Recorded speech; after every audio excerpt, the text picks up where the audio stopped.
मैं आप तमाम का आज के टीचिंग उर्दू के इस 10वें वेबिनार में पूरी टीम की तरफ से इस्तकबाल करता हूं। आज का वेबिनार काफ़ी लिहाज से बहुत इम्पोर्टेंट है, क्योंकि आज का जो टॉपिक है वो है हाउ आर तारीख और समाजी साइंस कैसे किए जाते हैं। सबसे पहले तो ये है कि हम देखते हैं आज का मौजू इस लिहाज से बहुत इम्पोर्टेंट है, क्योंकि हम नॉर्मली देखते हैं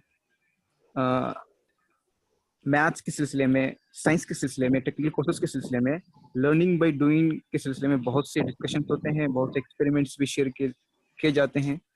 लेकिन मैं पर्सनली भी मैं देखता हूँ कि ह्यूमैनिटीज़ के सिलसिले में, तारीख समाजियात के सिलसिले में इस तरह का अप्रोच कम नज़र आता है, या हो सकता है हमारी दुनिया महदूद हो, और ये थोड़ा डिफ़िकल्ट भी है।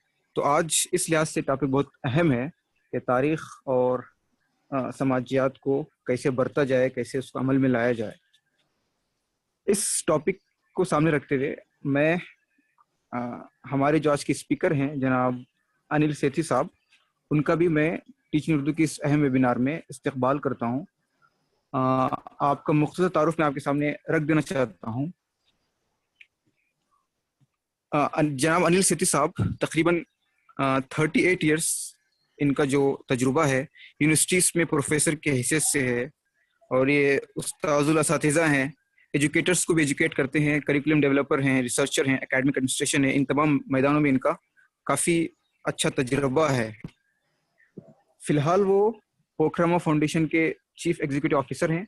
ये फाउंडेशन रूरल एरियाज़ में जो महरूम बच्चे होते हैं, जो तालीम से महरूम होते हैं, वहाँ पर उनके लिए तालीम का एहतमाम करना, स्कूल इस्टेब्लिश करना, वो काम करता है ये फाउंडेशन। जनाब प्रोफेसर अनिल सेठी साहब हिस्ट्री और हिस्ट्री एजुकेशन, तारीख़ और ताल्लुम तारीख़ के प्रोफेसर रहे हैं एनसीईआरटी और अजीम प्रेमजी यूनिवर्सिटी में, और दुनिया भर में अपनी तालीमी और तदरीसी खिदमत अंजाम देते हैं। जनाब Delhi university, Osaka university of foreign studies, Tokyo university of foreign studies, university of north London और कई इंस्टीट्यूशंस के विजिटिंग प्रोफेसर भी हैं।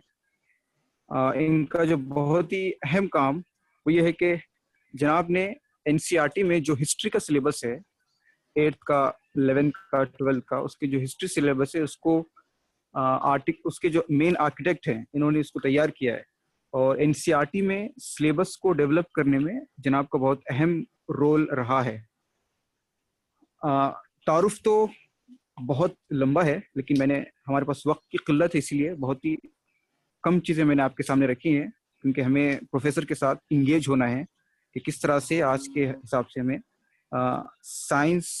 सोशल साइंसेस और समाजियात, तारीख को पढ़ाया जाए, कैसे इसको डील किया जाए, कैसे उसको इंगेज हो, कैसे इसको बरता जाए। इससे हम प्रोफेसर साहब से सीखेंगे। मैं तमाम ऑडियंस से गुजारिश करता हूँ कि वो लोग अपने सवालात चैट बॉक्स में डालते रहें, ताकि हम हर लम्हे का फ़ायदा उठा सकें। जैसी प्रोफेसर की गुफ्तगू ख़त्म होगी, हम फ़ौरन उनके सामने सवालात रखेंगे। मैं जनाब प्रोफेसर अनिल सेठी साहब से गुजारिश करता हूं कि वो अपनी गुफ्तगू रखें। जी शुक्रिया बहुत बहुत। अस्सलाम वालेकुम, आदाब अर्ज़ है, सत श्री अकाल, नमस्कार। मैं शुक्रगुजार हूँ आप सबका कि टीच इन उर्दू वेबिनार तो है ही, शायद कोई इदारा भी है, मुझे ऐसा लगता है, कम से कम मुहिम तो है।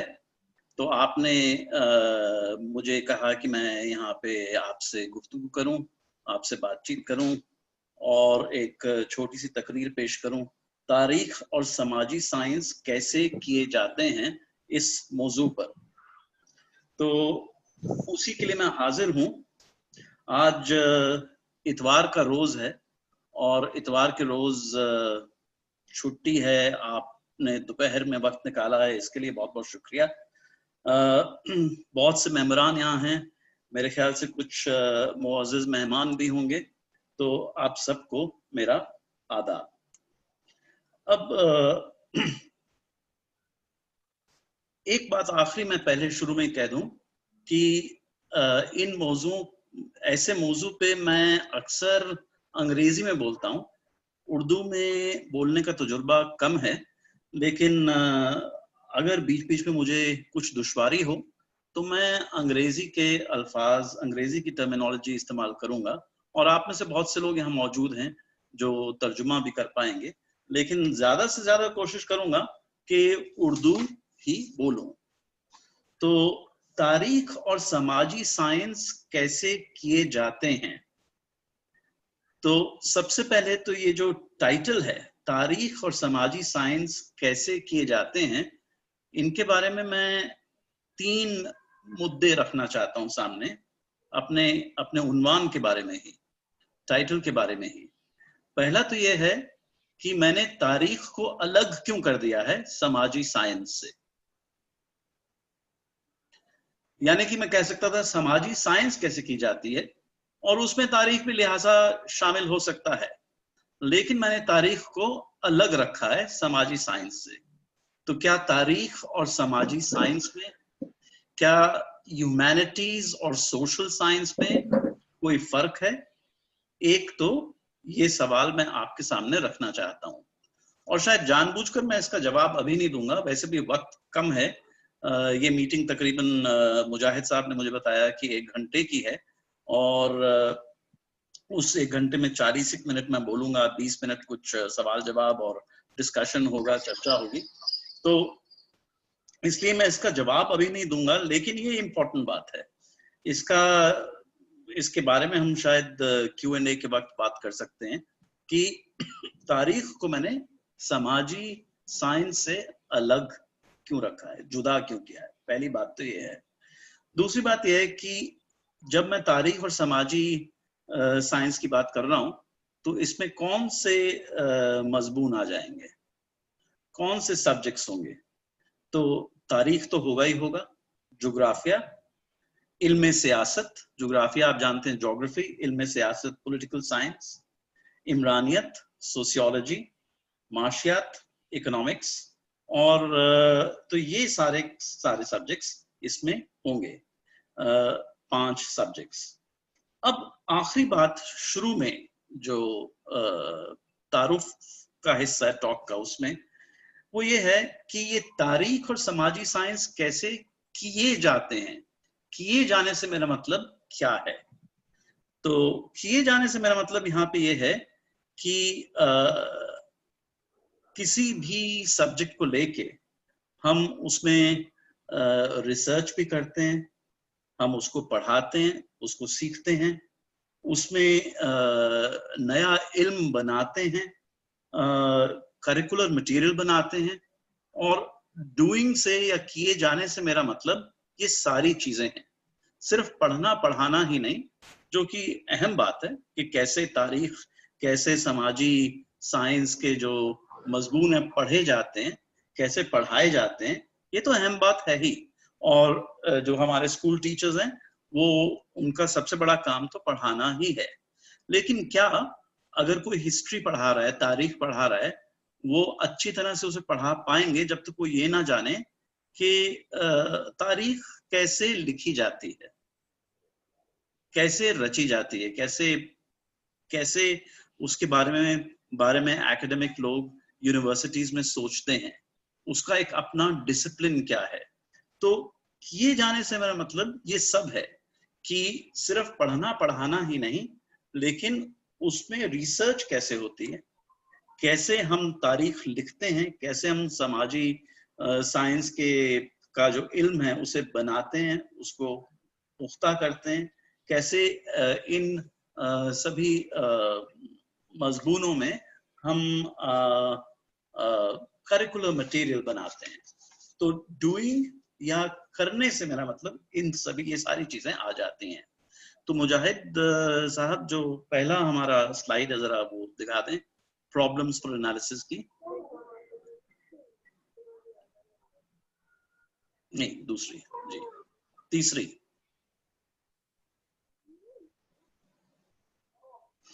तो मैं ये कहना चाह रहा हूं आप सबसे कि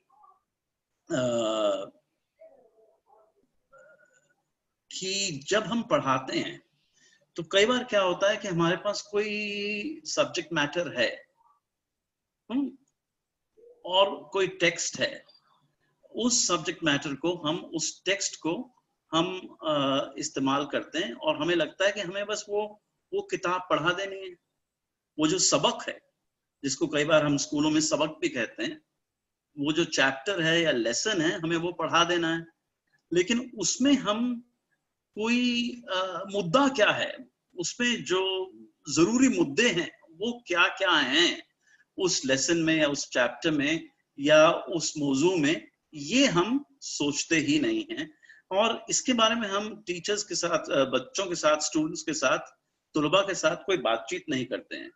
तो पहली बात तो ये है कि जब भी हम किसी भी मौजू के बारे में सोचें तो हमारे ध्यान में ये आना चाहिए, अगर हमने कोई चैप्टर खोला है किसी भी किताब का, तो इसमें जो बड़ा मुद्दा है वो क्या है, अहम मुद्दा इसमें क्या है, ये चीज हमारे सामने आनी चाहिए। और उस मुद्दे को लेके हमें कई तरह के सवाल उठाने ही नहीं चाहिए अपने मन में, लेकिन हमें उन सवालों को शेयर करना चाहिए अपने तुलबा के साथ।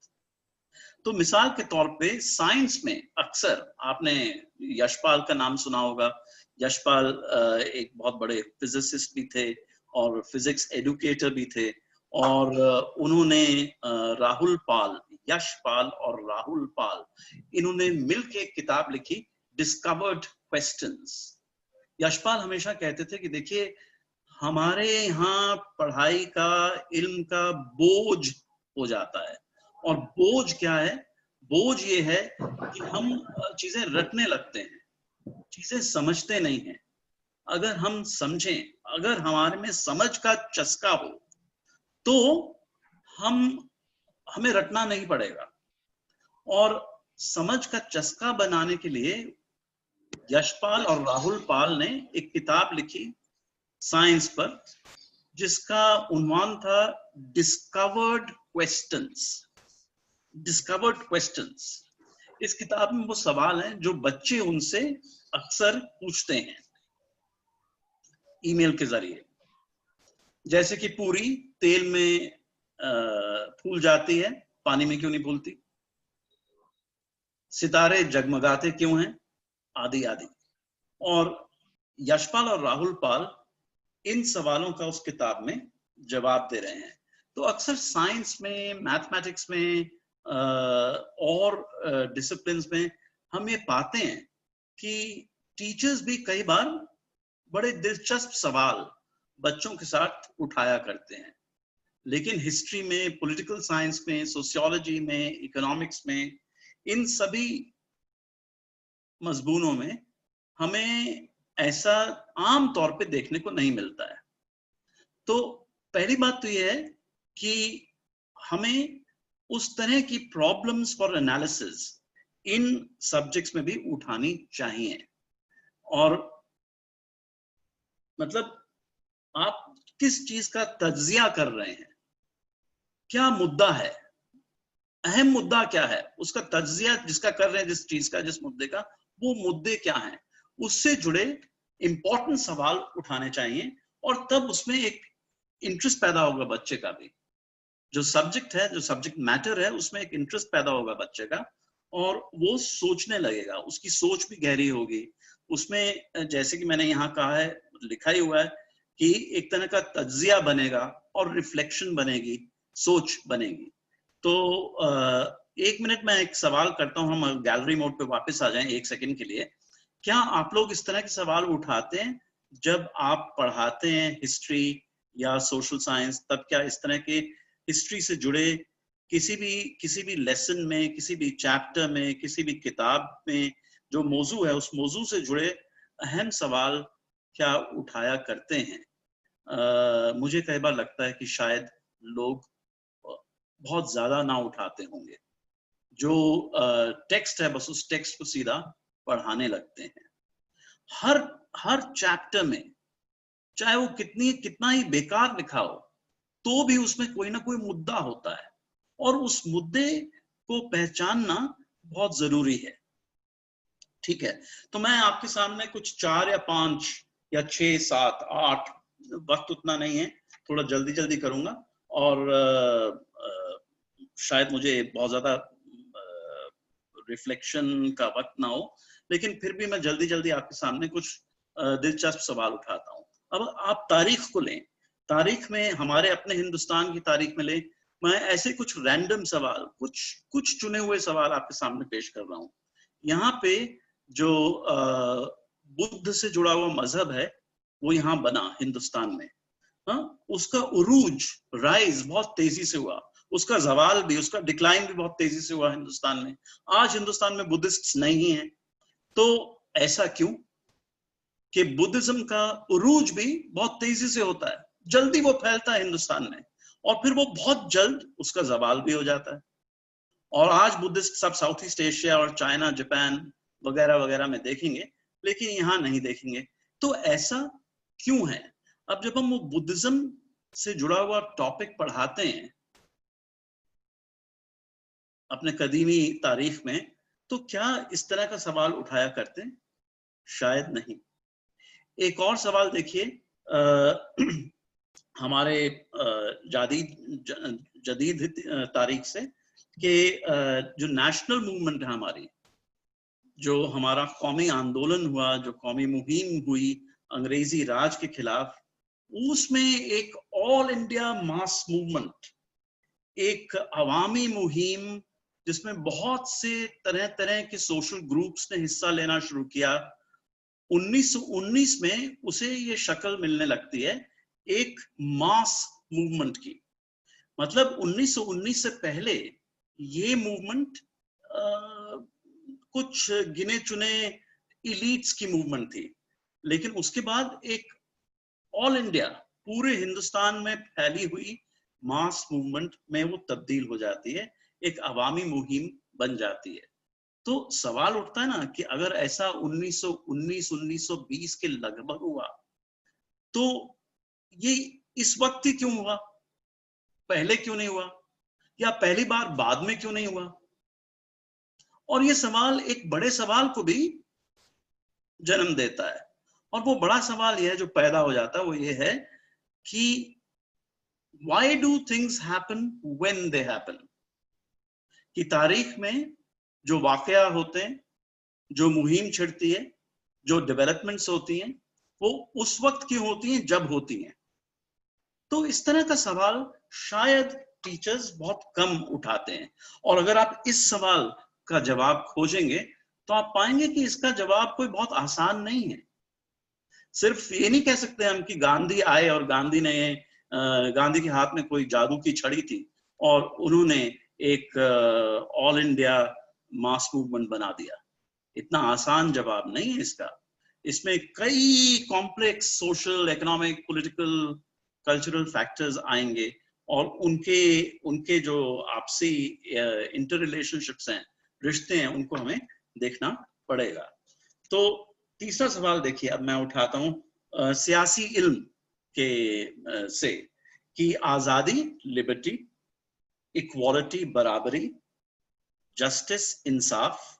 तो आजादी, बराबरी, इंसाफ में आपसी रिश्ता क्या है? क्या अगर आजादी बढ़ेगी लोगों की, अगर जाती आजादी बढ़ेगी मेरी और औरों की भी बढ़ेगी, तो क्या समाज में बराबरी कम हो जाएगी? बराबरी और इंसाफ में क्या रिश्ता है? इंसाफ और आजादी में क्या है? इन तीनों में आपसी रिश्ते क्या हैं? ये देखिए एक महत्वपूर्ण पॉलिटिकल साइंस का सवाल है, सियासी इल्म का सवाल है, जो शायद जब हम लिबर्टी, इक्वालिटी, जस्टिस जैसे टॉपिक्स कराते हैं पॉलिटिकल साइंस में, शायद हमारा ध्यान इस तरह के सवाल पर नहीं जाता है। फिर आप देखिए इमरानियत से, सोशियोलॉजी से। अब यहाँ पे कुछ टर्मिनोलॉजी का भी थोड़ी सी दिक्कत है। एक चीज है कास्ट, जिसे हिंदी में जाति कहते हैं, उर्दू में जात बिरादरी कहते हैं, और जब मैंने क्लास के लिए लुगत में देखा कि क्या है, तो वहां भी जात लिखा हुआ है। लेकिन मैं कहूंगा कि क्लास और कास्ट आप भी जानते हैं, मैं भी जानता हूं कि अलग अलग हैं। तो क्लास का मतलब है कि दौलत, मिल्कियत, जायदाद के बिना पर जो हमारा दर्जा बनता है, जो हमारा मुआशी दर्जा बनता है, दौलत, मिल्कियत जायदाद की बिना पर, ये क्लास है। तो इस मुआशी दर्जे में और जाति में या जात में या जात से जुड़ी बिरादरी में, इनमें आपसी रिश्ता क्या है? क्या सारी नीचे की नीच जातियां या नीच जातें लोअर क्लासेस भी हैं? क्या सारी लोअर कास्ट में मुआशी दर्जा भी लोगों का बैठा हुआ है और ऊंची कास्ट अमीर हैं? अमीरी गरीबी एक तरफ और जात बिरादरी दूसरी तरफ, इनमें आपसी रिश्ता क्या है? या ऐसा हो सकता है कि कोई फर्द नीची जात का हो लेकिन दौलतमंद हो, उसके पास जायदाद बहुत ज्यादा हो, और ये कब से हुआ है, कैसे हुआ है? पूरे हिंदुस्तान में क्या अलग अलग पैटर्न्स दिखाई पड़ते हैं? जो कास्ट और क्लास के रिश्ते के पैटर्न्स हैं वो अलग अलग तरह से हमारे सामने आते हैं हिंदुस्तान में, और जो हिंदुस्तान के आसपास के मुल्क हैं, लिहाजा वहां पे भी जात बिरादरी है, पाकिस्तान है, बांग्लादेश है, उनमें सूरत हाल क्या है इस चीज को लेके। तो इस तरह का सवाल जब हम सोशियोलॉजी पढ़ा रहे हैं, और हमारे यहाँ देखिए कास्ट और क्लास दोनों इतनी इतनी अहम चीजें हैं, तो इस तरह का सवाल जरूरी उठाना ही चाहिए। इकोनॉमिक्स लीजिए, इकोनॉमिक्स माशियात के जो गरीबी की लकीर है, ये पाया गया कि दुनिया भर में गरीबी की लकीर के नीचे जो लोग हैं उनमें औरतें और बच्चे ज्यादा हैं, मर्द कम हैं। क्यों? और इसको जो इल्म माशियत जानते हैं, इकोनॉमिस्ट्स, वो कैसे समझाते हैं? इसके पीछे वो क्या वजह बताते हैं? तो ये एक और बड़ा अहम सवाल है। ज्योग्राफी से लीजिए, हमारे बच्चे 6-6 साल ज्योग्राफिया पढ़ जाते हैं और फिर भी ये नहीं बता पाते कि भाई बड़े बांध जो हैं दरिया पर, जैसे कि नर्मदा बचाओ आंदोलन ने कहा कि बड़े बांध नहीं बनाने चाहिए, तो क्या हमें बड़े बांध बनाने चाहिए, नहीं बनाने चाहिए? इनके क्या फायदे नुकसान है, क्या नफा नुकसान है? ये चीज हमारे ज्योग्राफिया के बच्चे क्या सोचते हैं? तो इस तरह से मैंने आपको कुछ रैंडम सवाल दिए हैं। तो मैं कहना ये चाहता हूं कि जब भी हम ये देखें कि हमने इन सब्जेक्ट्स में रिसर्च कैसे करनी है, इनको पढ़ना कैसे है, पढ़ाना कैसे है, इनमें करिकुलर मटेरियल कैसे बनाना है, तो हम ये इस बात से शुरू करें कि किसी भी टॉपिक को लेकर जो अहम मुद्दा है वो मुद्दा क्या है, और उस मुद्दे के बारे में हम एक बड़े पहले सवाल कैसे रख सकते हैं। तो पहली बात तो मेरी ये है, और मैं अब आपको एक मॉडल दिखाऊंगा जिस मॉडल में मैं ये समझा रहा हूं कि सोशल साइंस और हिस्ट्री कैसे किए जाते हैं। इस मॉडल का सबसे पहला कदम यही है, पहली स्टेज यही है कि we must raise significant pointed problems for analysis. जो इशू है, जो मुद्दा है, उसके बारे में हम सवाल उठाएं। अब जब सवाल उठाए जाएंगे तो उसका हमें जवाब बनाना पड़ेगा। मिसाल के तौर पे अगर मैं कहूं कि ये जो हमारा जो कौमी मुहिम थी अंग्रेजों के खिलाफ, कॉलोनियलिज्म के खिलाफ, वो 1919-20 के आसपास इतनी तेज क्यों हो गई, उसने रफ्तार क्यों पकड़ ली, वो ऑल इंडिया क्यों हो गई, वो सिर्फ पूरे हिंदुस्तान में फैलती ही नहीं है, और सिर्फ गांव और शहर में नहीं बनने लगती है, लेकिन ये भी है कि उसमें बहुत से तरह तरह के सोशल ग्रुप्स आने लगते हैं। मजदूर हैं, किसान हैं, जो बीच के तबके हैं, मिडिल क्लासेस हैं, मध्यम वर्ग जिसे हिंदी में कहा जाता है, वो हैं। जो हमारे जो दानिशमंद लोग हैं वो तो पहले से ही जुड़े हुए थे आंदोलन से, वो हैं। बिजनेस ग्रुप्स गांधी को सपोर्ट करने लगते हैं इस वक्त, खास तौर से बिरला का जो ग्रुप है। तो ये सब एक साथ कैसे होता है? अगर मैं इस सवाल का जवाब देने लगूं तो उसमें मैं कोई ना कोई एक्सप्लेनेशन दूंगा, कोई ना कोई समझ मेरी बनेगी, उस समझ को मैं बच्चों के साथ शेयर करूंगा। तो let's have the next slide. Mujahid अगली स्लाइड दिखाएं जरा। हाँ, इससे अगली। तो मैं कोई समझ बनाऊंगा, कोई एक्सप्लेनेशन बनाऊंगा, और उस एक्सप्लेनेशन में मैं कुछ दलील दूंगा। तो कुछ दलाइल होंगी, दलाइल के साथ साथ कुछ किसी किस्म का नैरेटिव होगा ही होगा, राइट? क्योंकि अगर नैरेटिव नहीं होगा तो मैं कैसे अपनी बात कह पाऊंगा कि क्या हुआ है। और ये सिर्फ तारीख में ही जरूरी नहीं है, ये बाकी सब्जेक्ट्स में भी जरूरी है, पॉलिटिकल साइंस में भी, इकोनॉमिक्स तक में। सिर्फ आर्ग्यूमेंट्स नहीं होती हैं, आर्ग्यूमेंट्स के साथ साथ कुछ नैरेटिव, कुछ बयानी, कुछ मैं बयान बनाऊंगा, कुछ बयानी करूंगा, कुछ तजाकरा करूंगा, कुछ मैं वृतांत बनाऊंगा, कुछ मैं कहानी बनाऊंगा, तो तभी बात बनेगी। तो ये जो आर्ग्यूमेंट है और ये जो मेरी कहानी है, जो मेरी बयानी है, चाहे वो हिस्ट्री की हो, चाहे पॉलिटिकल साइंस की हो, सोशियोलॉजी की हो, ज्योग्राफी की हो, जो मेरी जो मेरा डिस्क्रिप्शन और एनालिसिस दोनों है, और दोनों एक गुथे होते हैं एक दूसरे के साथ, तो ये कहां से बन रहा है, ये मैं एक्सप्लेनेशन अपना किस तरह से बना पा रहा हूं, उस एक्सप्लेनेशन के लिए मैं किस चीज पे टिका हुआ हूं। और अब हम चलते हैं अगली स्लाइड पे। मैं टिका हुआ हूं फैक्ट्स पे, और फैक्ट्स एक ऐसा लफ्ज है जो मैंने लुगत में देखा और मुझे बड़ी मुश्किल हुई, क्योंकि कहीं लिखा हुआ है हकीकत, तो हकीकत तो भाई रियलिटी है, फैक्ट्स नहीं है। कहीं लिखा हुआ असलियत, कहीं लिखा हुआ हालात, हालात तो सर्कमस्टांस है, फैक्ट्स नहीं है। तो मालूमात वो तो इंफॉर्मेशन है। हाँ, तो मुजाहिद साहब ने कहा कि शायद हकायक सबसे अच्छी चीज है, सबसे अच्छा लफ्ज है इसके लिए।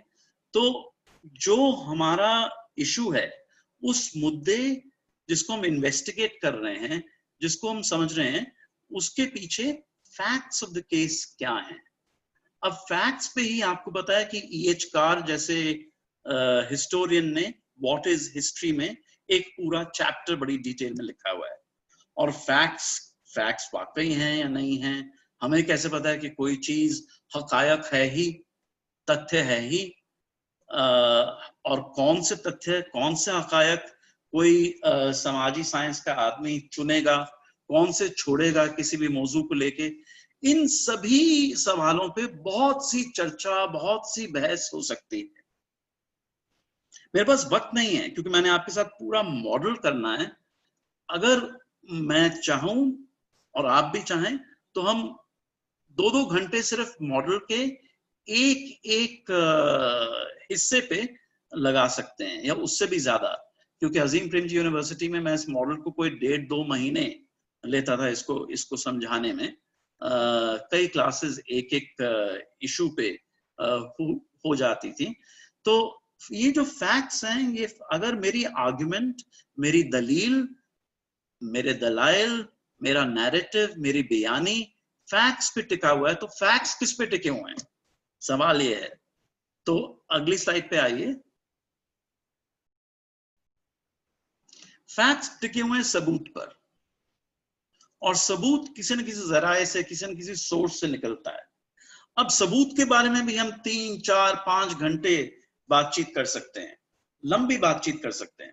सबूत के बारे में बहुत से सवाल उठा सकते हैं कि ये जो सोर्स, जो जिससे सबूत निकल रहा है, वो किसने बनाया है, वो न्यूट्रल पार्टी है या नहीं है, उसने किसके लिए बनाया है, वो क्या दरबारी है या कोई और है, वो राजा को पेश करने के लिए उसने वो सबूत बनाया है, या किस आवाम को पेश करने के लिए बनाया है, या वो कोई अखबार में लिख रहा हुआ आदमी, कौन आदमी है वो, उसका कॉन्टेक्स्ट क्या है, उसका इंटेंडेड ऑडियंस क्या है, वो उसका मकसद क्या है, वो इन्फॉर्म करना चाहता है या वो सिर्फ आपको खबर देना चाहता है, या फिर वो आपको पर्सुएड करना चाहता है, आपके दिलो दिमाग पर कब्जा करना चाहता है, आपको मनाना चाहता है,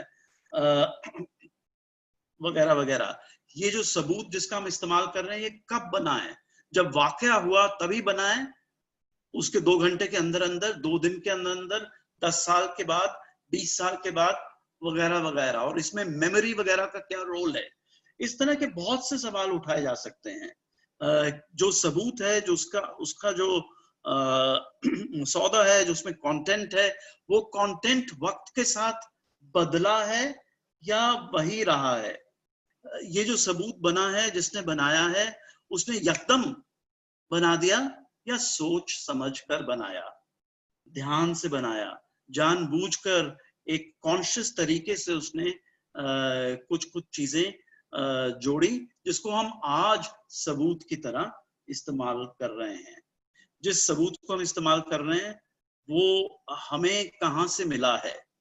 फर्स्ट हैंड नॉलेज है, या जिसने अगर किसी ने किसी दरबारी ने किसी बादशाह के बारे में कोई किताब लिखी, तो वो उस दरबारी के लिए फर्स्ट हैंड अकाउंट था या उसने सुना के लिखा है?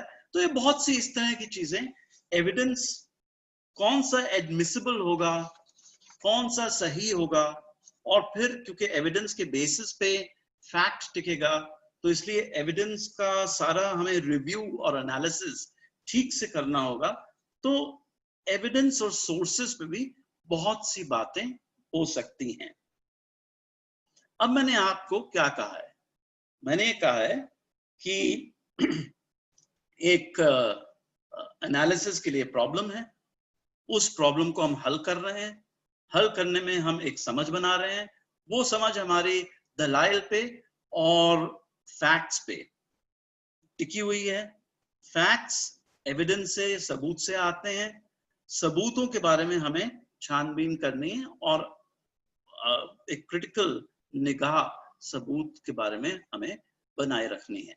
तो क्या ये काफी है समाज से जुड़ी हुई साइंस और तारीख करने के लिए कि हम एक आर्गुमेंट, नैरेटिव, फैक्ट और एविडेंस के बीच एक अच्छा इंटरप्ले दिखा दें? क्या ये काफी है, या हमें इस मजबून को समझने के लिए कुछ और चीजें भी चाहिए? अगर मैं अपनी बात यहां रोक दूं कि साहब मैं कहूं यही मेरा मॉडल है कि आपको सबूत और जो जराए हैं उसके, और जो फिर उससे हकायक निकलते हैं, और फिर जो उससे हमारी दलील निकलती है, जो दलाइल हम दे रहे हैं वो, और जो हमारी बयानियत है वो, इस सब पे टिकी हुई है। इस तरह से ये इंटर रिलेशनशिप हम अगर दिखा देंगे अच्छी तरह से, तो जो प्रॉब्लम हमने एनालाइज करने के लिए चुनी है उसको हम क्रैक कर पाएंगे। क्या ये मॉडल कंप्लीट है, अपने आप में मुकम्मल है, या इसमें कुछ और हमें जोड़ना चाहिए? एनीबडी, कोई कुछ कहना चाहेंगे?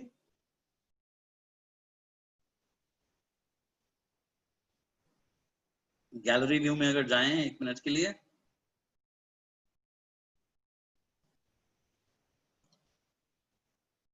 तो कोई कुछ कहना चाहेगा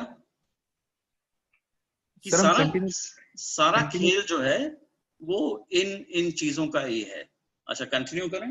तो देखिए, मेरे हिसाब से दो और नुक्ते हैं बड़े बड़े बड़े जरूरी। एक तो नुक्ता बहुत बड़ा नुक्ता है जिसमें मैं टाइम लूंगा थोड़ा सा, वो है पर्सपेक्टिव का।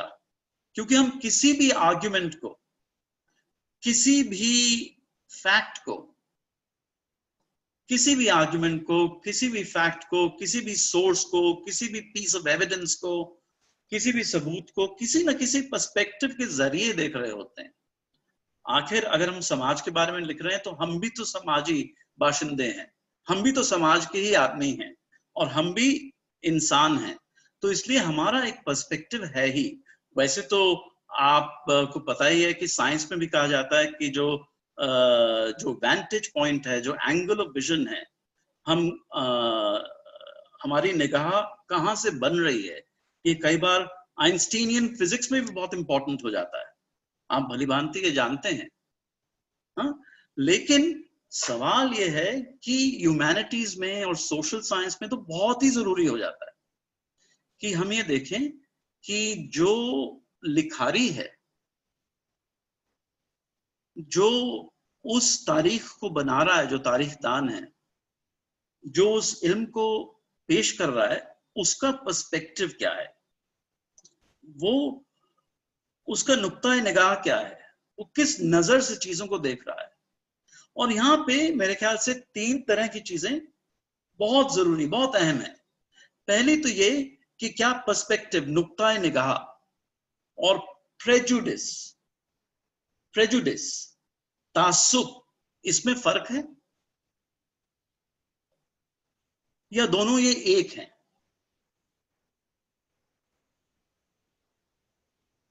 आमतौर पे जब भी मैं बातचीत करता हूं, मेरी आदत है कि एक डिस्कशन के जरिए करूं, चर्चा करें, बातचीत करें, सवाल जवाब हो, बीच में ही हो। लेकिन क्योंकि उतना वक्त नहीं है तो मुझे भी अभी समझ नहीं आ रहा है कि मैं आगे चलूं या रुकूं और आपसे पूछूं कि क्या आप समझते हैं कि नुक्ता निगाह और तासुब में फर्क है या दोनों एक ही चीज है? पर्सपेक्टिव और प्रेजुडिस एक ही चीज है या अलग अलग है? तो अगर आप चाहें तो मैं इसका जवाब दे देता हूं, अगर आप कुछ कहना चाहें तो जरूर कहें। फर्क है लगता है। अच्छा, क्या फर्क है? पर्सपेक्टिव मतलब चीजों को, हमारा देखने का जाविया नजर, हम किस तरह से देखते हैं। जी और प्रेजुडिस में मसला ये है कि हम हकाइक को जाने बगैर प्री कंसीव नोशन में आ जाते हैं, मतलब जी फिक्स्ड माइंड होता है। फिर हम जी अगर कोई हकाइक उसके सामने आते भी हैं तो हम उसको एक्सेप्ट नहीं करते हैं। जी लेकिन परसेप्शन में क्या है, बदल सकता है। जी जी जी जी, बिल्कुल बिल्कुल बिल्कुल बिल्कुल। ये दुरुस्त बात है बिल्कुल। और इसमें देखिए, मैंने मुजाहिद साहब को कहा था कि एक बर्नार्ड लुइस साहब हैं जिन्होंने मिडिल ईस्टर्न हिस्ट्री पे और इस्लाम से जुड़ी हुई हिस्ट्री पे भी काम बहुत ज्यादा किया है। तो उन्होंने एक किताब लिखी है, history remembered, recovered, invented. Remembered, recovered, invented. उसमें वो एक नुक्ता पेश करते हैं जिसमें वो ये समझाते हैं आसानी से कि प्रेजुडिस या बायस क्या चीज है। तो कहते हैं, the essential and distinctive feature of scholarly research is or should be that it is not directed to predetermined results. The historian does not set out to prove a thesis or select material uh, to establish some point, but follows the evidence where it leads. No human being is free from human failings. He has loyalties, he may have prejudices, she may have prejudices, which may color her perception and presentation of history. The essential feature of the critical scholarly historian is that he is aware of this fact, and instead of indulging in prejudices, seeks to correct them. तो मतलब जैसे कि इन्होंने कहा कि prejudice ये है कि हम पहले से ही फैसला कर लें, हम पहले से ही फैसला कर लें कि हमने अपनी तारीख में क्या दलील पेश करनी है, और वो दलील हमारी एविडेंस से या फैक्ट से ना बने, लेकिन पहले ही हमारे पास हो और हम फैक्ट्स को तोड़ मरोड़ दें, एविडेंस को हम सिलेक्टिवली हैंडल करें, सिलेक्टिवली इस्तेमाल करें और पेश कर दें उस दलील की उस दलील की सपोर्ट में। तो ये प्रेजुडिस है, ये बायस है। अब जैसा कि ये कह रहे हैं कि जो स्कॉलरली काम करने वाले लोग हैं उनको ये ट्रेनिंग दी जाती है कि उन्हें अपनी प्रेजुडिस में इंडल्ज नहीं करना है, बल्कि उसको अरेस्ट करना है, उसको रोक के रखना है, उसको कम करना है, उसको कम से कम सामने, सबके सामने पेश करना है कि मैं इस एंगल ऑफ विजन से लिख रहा हूं, बोल रहा हूं, और अगर वो एंगल ऑफ विजन प्रेजुडिस्ड है तो फिर उस प्रेजुडिस को हटाना है। तो एंगल ऑफ विजन या पर्सपेक्टिव तो ये है कि आपकी नजर क्या देख पा रही है, आपका लेंस क्या है, आप किस चश्मे से देख रहे हैं। जरूरी नहीं है कि सारा वक्त वो चश्मा प्रेजुडिस्ड ही हो, कई बार हम अगर स्लाइड पे वापस जाएं तो देखेंगे कि कई बार क्या होता है कि जो इंटरप्रिटेशंस हैं वो एक एक नुक्ता निगाह से बनती हैं और वो स्कॉलर्स पेश कर देते हैं, लेकिन फिर आगे चल के किसी और ने उसी मुद्दे पे काम किया तो नुक्ता निगाह बदल गया और एक और इंटरप्रिटेशन आ गई। अब जरूरी नहीं है कि ये दोनों सेट्स ऑफ स्कॉलर्स, दो नस्लें हैं अगर अलग अलग, बल्कि मैं अभी आपको 3 नस्लों का एक मिसाल देता हूं। तो 2 या 3 नस्लें उन्होंने एक ही मुद्दे पे काम किया है, तो कोई जरूरी नहीं है कि वो तीनों अलग अलग बात इसलिए कह रही थी क्योंकि वो तीनों प्रेजुडिस्ड थी। ऐसा जरूरी नहीं है। उनकी इंटरप्रिटेशन इसलिए भी अलग हो सकती है क्योंकि बस एंगल ऑफ विजन ही अलग है, जरूरी नहीं है कि वो प्रेजुडिस्ड है।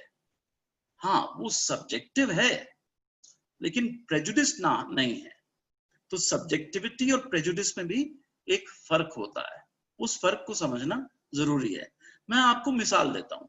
मिसाल के तौर पे हिटलर पे, जर्मनी में हिटलर पे और नाजीज्म के उरूज पे जो काम हुआ, तो लोगों ने 1945 के बाद जो काम किया, देखा कि ये नाजीज्म इतनी तेजी से जर्मनी में क्यों इसका उरूज हुआ, क्यों ये फैला। और हिटलर ने जो कत्लेआम किया और जो यहूदियों के साथ उसने ऑपरेशन और वायलेंस किया, उस वायलेंस और ऑपरेशन के पीछे क्या क्या क्या वजह थी। तो जब ये काम हुआ तो जो पहली नस्ल थी तारीखदानों की जिन्होंने ये काम किया, उन्होंने हिटलर की इंटेंशन पे कि उसकी नीयत क्या थी इस पे जोर दिया। वो सारी कॉजेशन कि हिटलर ने इतना ज्यादा ऑपरेशन क्यों किया यहूदियों का और लोगों का भी, और किस तरह से वो डिक्टेटरशिप वहां बन पाई, उभर पाई, इस पे जो रिसर्च हुई उसमें जो पहली नस्ल के हिस्टोरियंस थे, उन्होंने इस बात पे जोर दिया कि हम देखेंगे कि हिटलर की इंटेंशंस, हिटलर की नीयत क्या थी और उसकी नीयत में खोट किस तरह का था। और फिर जब दूसरी नस्ल आई, अगली पौध आई, अगली पीढ़ी आई, उन्होंने काम करना शुरू किया, तो उन्होंने कहा कि भाई देखिए, हिटलर की इंटेंशंस, कॉन्शियस इंटेंशंस, सोच समझ के जो उसकी नीयत थी, वो तो है जरूरी बात, वो अहम बात है, लेकिन साथ साथ ये भी हमें देखना चाहिए कि उसकी इनर, अंदरूनी साइकोलॉजिकल ड्राइव क्या थी। और ड्राइव और कॉन्शियस इंटेंशन में आप फर्क देख सकते हैं ना। ड्राइव का मतलब है कि उसके ऊपर कोई कंट्रोल नहीं था, वो ड्राइव उसके कब्जे में नहीं थी।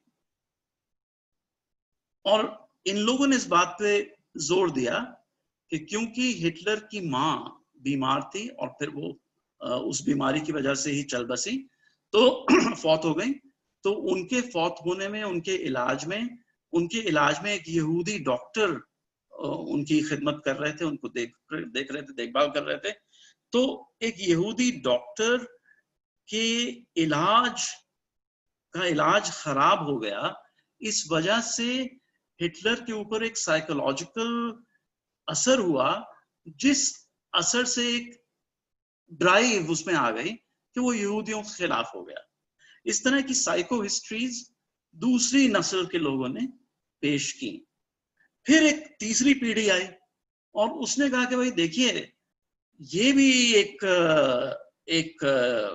एंगल ऑफ विजन था, एक नुक्ता निगाह था, लेकिन हमें एक तीसरी चीज भी देखनी है कि असलियत में हिटलर के नाजीज्म को, उसकी क्रूरता को, उसकी बर्बरता को, जो वहां के जर्मनी के जो नौकरशाह थे, जो इंतजामिया में अहम ओहदों पे थे, उन्होंने हिटलर की बातों को मंजूर क्यों किया। उसके ऑर्डर्स को कैरी आउट इतनी आसानी से कैसे कर दिया? आखिर एक पूरा निजाम था ना। मतलब एक हिटलर अकेले ने तो फैशिज्म या नाजीइज्म परपेचुएट नहीं किया। अगर वो नाजीइज्म और यहूदी कॉन्सेंट्रेशन कैंप्स बने और यहूदियों के साथ जो जुल्म हुए, वो जो जुल्म उन पे ढाए गए, अगर वो सब हुआ तो वो कोई एक आदमी तो नहीं कर सकता, या 10 आदमी भी नहीं कर सकते, उसके लिए तो पूरा एक निजाम था। तो वो निजाम कैसे बना, उस निजाम ने हिटलर की बातों को मंजूरी क्यों दी, हमें ये भी समझना है। तो आप देख सकते हैं कि यहाँ पे 3 तरह के एक्सप्लेनेशंस हैं। एक है उनकी कॉन्शियस इंटेंशंस को लेकर, दूसरा है हिटलर की इनर सबकॉन्शियस सबलिमिनल ड्राइव को लेकर, जो एक साइको हिस्ट्री का एक्सप्लेनेशन है, और तीसरा है कि सिस्टम मंजूरी कैसे देता है हिटलर को, और सिस्टम ही ये चीजें कैसे बना लेता है अपने दिलो दिमाग में, अपने एक्शंस में, अपनी पॉलिसी में और अपने इंतजामिया में। तो ये एक तीसरा एक्सप्लेनेशन। अब तीनों में यहाँ पे जो हिस्टोरियंस हैं, जो स्कॉलर्स हैं, वो प्रेजुडिस्ड नहीं है, वो अलग अलग एंगल्स ऑफ विजन से अपनी बात कह रहे हैं। ये बात है। पर्सपेक्टिव को लेके एक तीसरी बात, वक्त का मैं इसलिए मैं जल्दी से खत्म करता हूं क्योंकि मैं भी डिस्कशन में बहुत इंटरेस्टेड हूं और मैं ये उम्मीद करता हूं कि लंबी डिस्कशन होगी।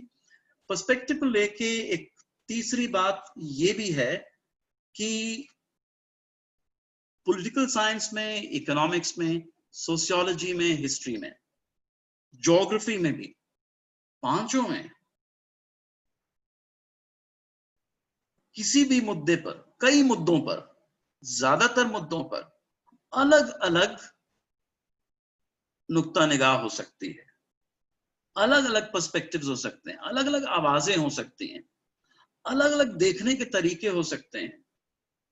और ये बहुत जरूरी है कि जब हम समाजी साइंस करें, जब हम ज्योग्राफिया करें, माशियात करें, तो हम वो अलग अलग जो आवाजें हैं उनको अपनी डिस्कशन में लाएं। मैंने आपसे कहा कि जो गरीबी की लकीर है उसके नीचे जितने भी लोग हैं उनमें ज्यादा लोग औरतें और बच्चे क्यों हैं, मर्द कम क्यों हैं? इसका जब जवाब इकोनॉमिस्ट्स ने दिया तो 3 तरह के इकोनॉमिस्ट्स ने 3 अलग तरह से दिया। नियो क्लासिकल इकोनॉमिक्स ने एक जवाब दिया, इंस्टीट्यूशनल इकोनॉमिक्स ने एक किया, दूसरा जवाब दिया, और मार्क्सिस्ट ने एक तीसरा जवाब दिया। तो सवाल ये है, बात ये है कि हम जब इस मुद्दे को पढ़ा रहे हैं, जब हम इस मुद्दे पे किसी ना किसी किस्म की रिसर्च कर रहे हैं, इसके बारे में लिख रहे हैं, सोच रहे हैं, तो हमें तीनों पर्सपेक्टिव्स को ध्यान में रखना है और उन तीनों पर्सपेक्टिव्स में गुफ्तगू बनानी है। जब उन तीनों पर्सपेक्टिव्स में बातचीत नहीं होगी तो हमें पता ही नहीं चलेगा कि असलियत को हम कैसे समझाएं। जो मुद्दा है, जो हमारे लिए एनालिसिस का मुद्दा है, वो सही एनालिसिस करने के लिए हमें ये तीनों पर्सपेक्टिव्स में बातचीत करनी होगी। एक बातचीत, एक गुफ्तगू, एक कॉन्वर्सेशन बनाना होगा, प्रोज एंड कॉन्स में जाना होगा। तो ये जो बात है कि हम अपनी हिस्ट्री में, अपने ज्योग्राफी में, अपनी माशियात में, अपने सियासी इल्म में तरह तरह के पर्सपेक्टिव्स पेश करें, उनसे जूझें, उनसे एंगेज करें, उनको क्वेश्चन करें, अग्री करें, डिसएग्री करें, सोचें, समझें, उनमें एक डायलॉग कायम करें। ये इसको हम अंग्रेजी में कहते हैं मल्टी वोकैलिटी, मल्टी वोकैलिटी या फिर हेटेरोग्लोसिया। मैं देखता हूं अगर मैं व्हाइट बोर्ड पे लिख सकूं, ये नहीं लिख पा रहा, कोशिश कर रहा था लिखने की, नहीं लिख पा रहा हूं।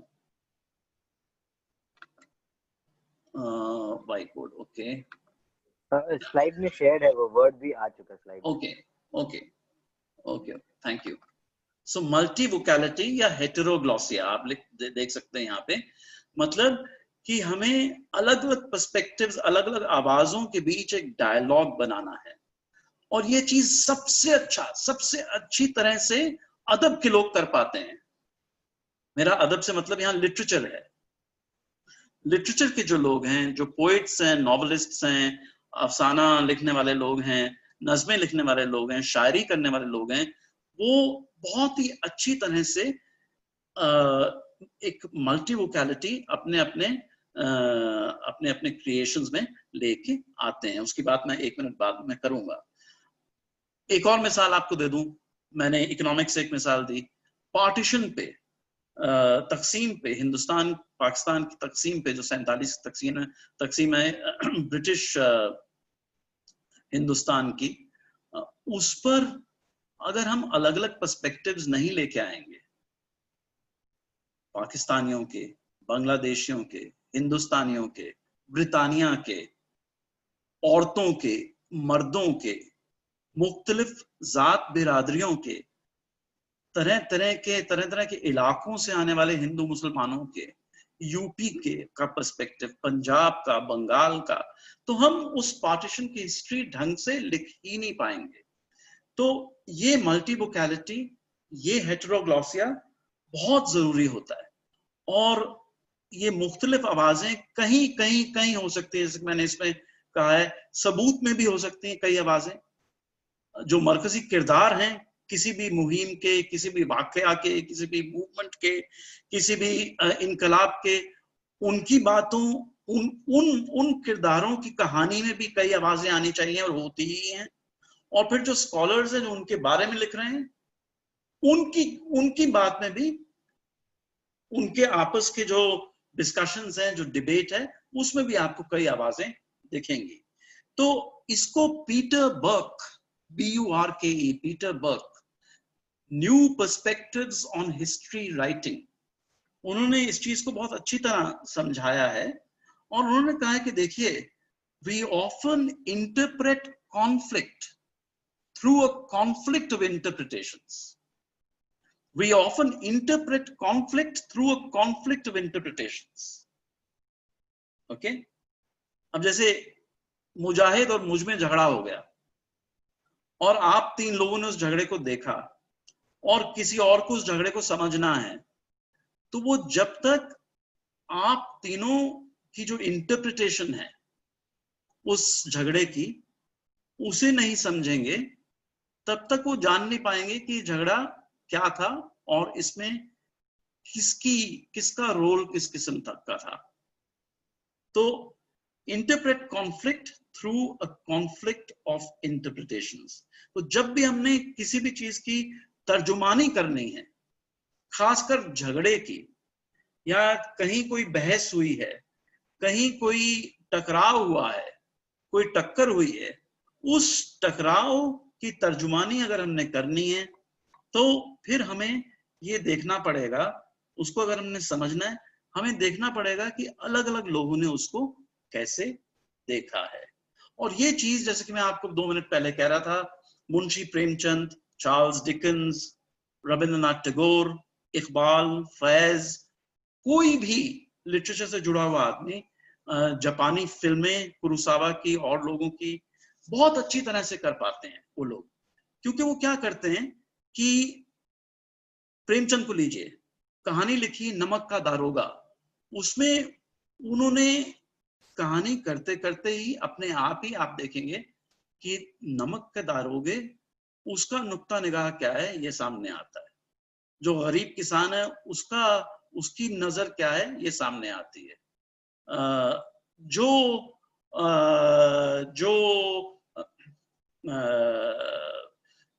जो अंग्रेज हाकिम है, ऊपर बैठा हुआ है, दूर बैठा हुआ है, उसकी नजर क्या है, उसका नुक्ता निगाह क्या है, उसका पर्सपेक्टिव क्या है, उसकी समझ क्या है, ये सामने आती है। और प्रेमचंद की अपनी नजर भी सामने आ जाती है।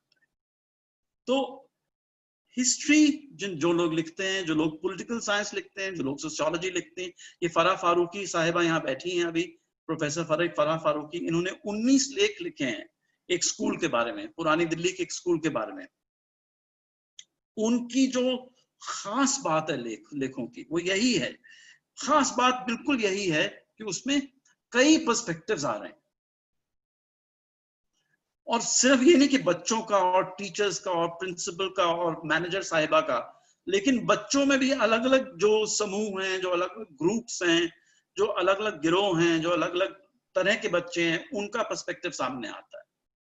जो बाहर स्कूल की बिरादरियां हैं, जहां से बच्चे स्कूल में आते हैं, कसाई बिरादरी है, जो ताजिर हैं उनकी एक अपनी बिरादरी है, पंजाबी मुसलमानों की पुरानी दिल्ली में रहते हैं, कोई तीसरी बिरादरी है, चौथी बिरादरी है, उन सब का भी तालीम को लेके, स्कूल को लेके, बच्चों को लेके जो पर्सपेक्टिव है वो सामने आता है।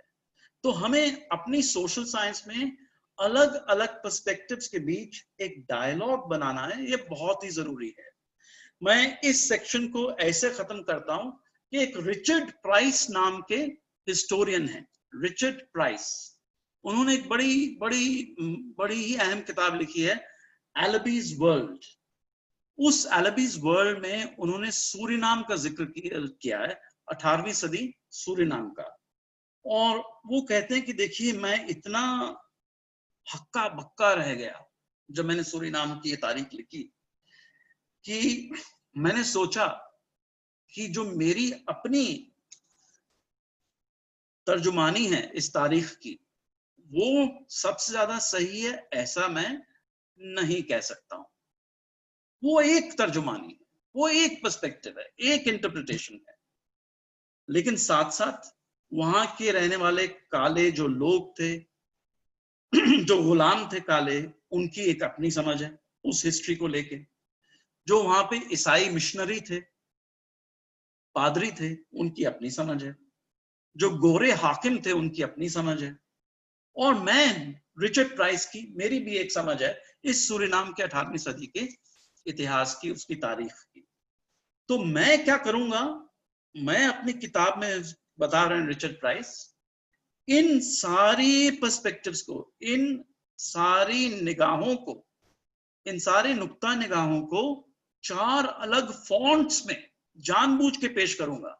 मैं फॉन्ट ही बदल दूंगा ताकि आपको साफ समझ आ जाए प्रिंट से ही कि ये देखिए, ये मिशनरीज की बात चल रही है। यहाँ पे मिशनरीज इस चीज को ऐसे देखते हैं, या जो गुलाम है वो इस चीज को ऐसे देखते हैं, जो डच हाकिम है, हॉलैंड का जो शासक है, वो जो वहां पे राज कर रहा है, वो उसको उस तरह से देखता है। और मैं रिचर्ड प्राइस इस सारी तारीख को एक चौथी तरह से समझता हूं। तो उन्होंने उसका फॉन्ट ही बदल डाला। तो पर्सपेक्टिव में मैंने बात की। अब आखिरी बात मेरी रह गई है, वो ये है कि पर्सपेक्टिव के अलावा और बाकी जितनी भी चीजें मैंने कही, उनके अलावा, उनके साथ साथ एक और मुद्दा बड़ा बड़ा ही अहम है। वो है एक और एलिमेंट इस मॉडल का, और वो है कॉन्सेप्ट्स और कैटेगरीज हम क्या इस्तेमाल कर रहे हैं। कोई भी हम सोशल साइंस लिखेंगे, हम उसको किसी न किसी जबान के जरिए लिखेंगे। अब जबान बड़ी लचीली चीज होती है, एक ही लफ्ज के कई मतलब निकलते हैं।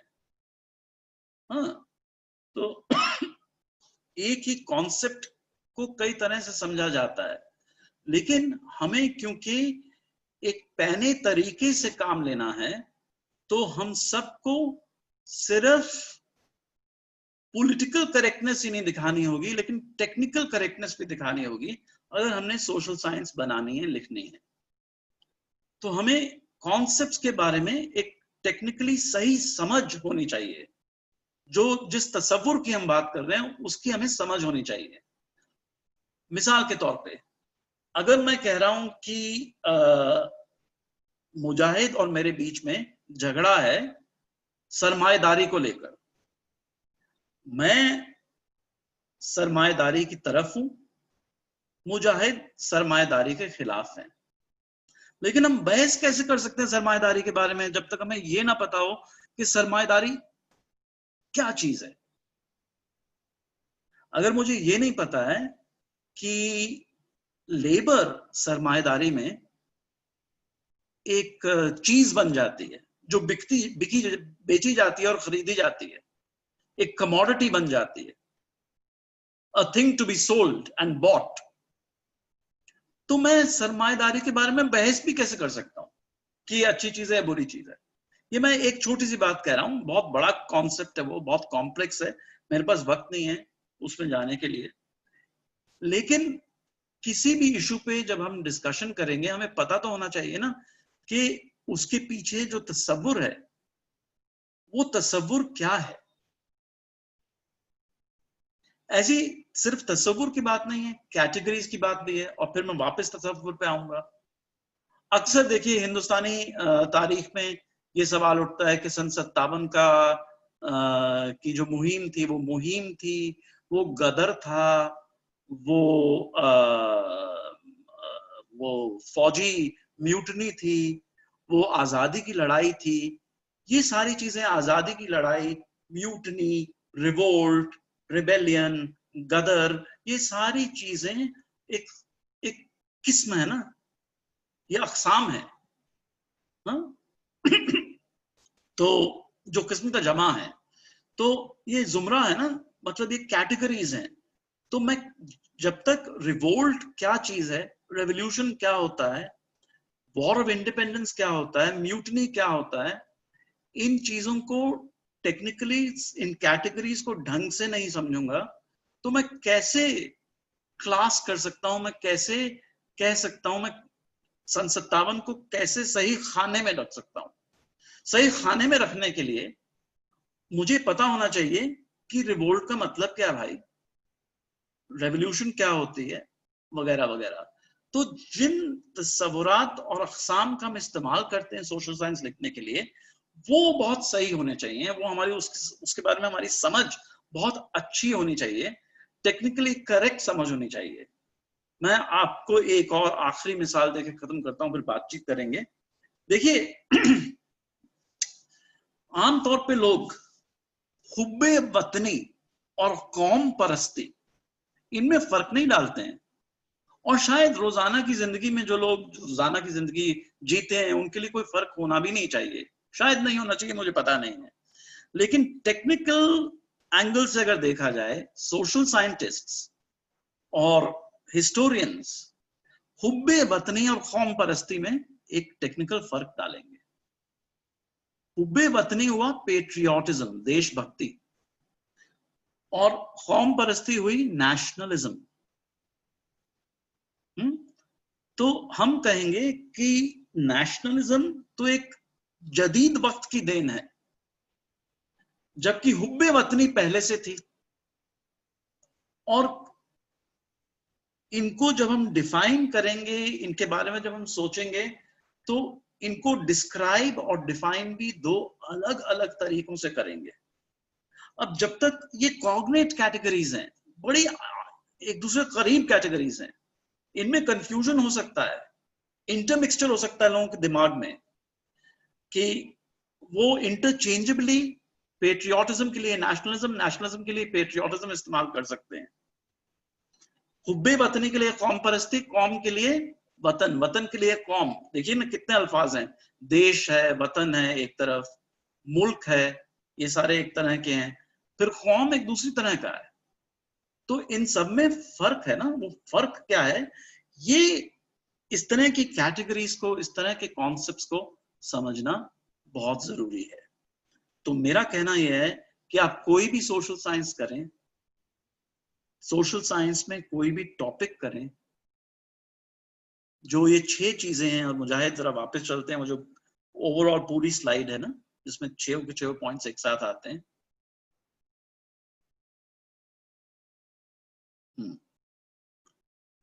तो ये 6 चीजें हमें ध्यान में रखनी होंगी। सबसे पहले हम सही मुद्दा पहचानें, किसी भी टॉपिक का सही मुद्दा उठाएं, मुद्दे के बारे में सवाल पैना हो, शार्प हो, पॉइंटेड हो, उस सवाल का हम जवाब दें। जवाब जो भी एक्सप्लेनेशन बनता है, जो हमारी समझ बनती है, वो समझ दलाइल पे टिकी होगी, और जब हम उन दलाइल को जोड़ेंगे आपस में, तो उसमें से एक नैरेटिव बनेगा, एक हम कुछ ना कुछ बयान करेंगे।